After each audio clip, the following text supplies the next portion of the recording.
Welcome back to the Lights Out Podcast, bedtime stories for boys and girls around the world. Good evening, boys and girls. Are you ready for bed? Are you all snuggled up and ready for another Lights Out bedtime story? Well, you're in for a treat tonight because we have a book called Creepy Carrots by Aaron Reynolds, illustrated by Peter Brown.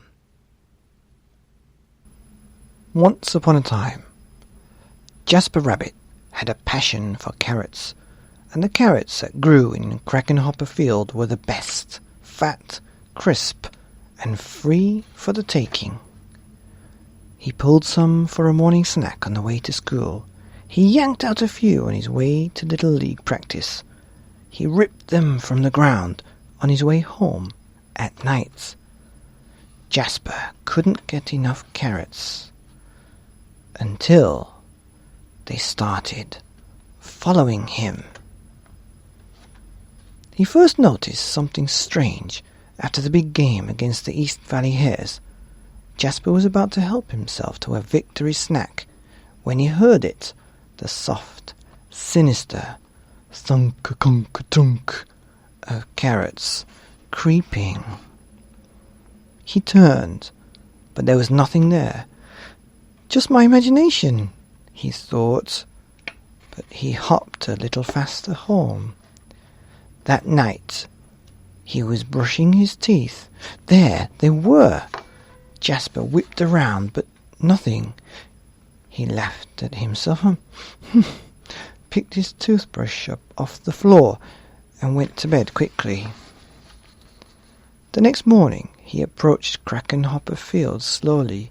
He reached for 2 wild carrots, and nothing happened. He bit into one, and nothing happened. Oh, phew, creepy carrots. It was ridiculous.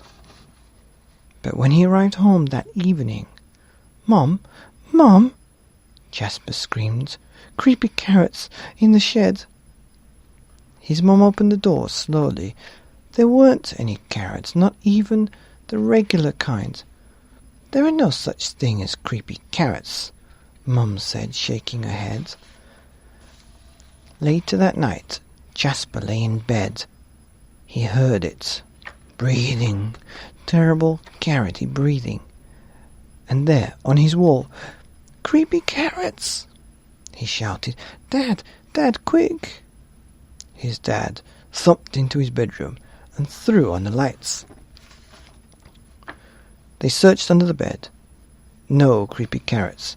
They looked through the closets. No creepy carrots. They opened the dresser drawers. No creepy carrots.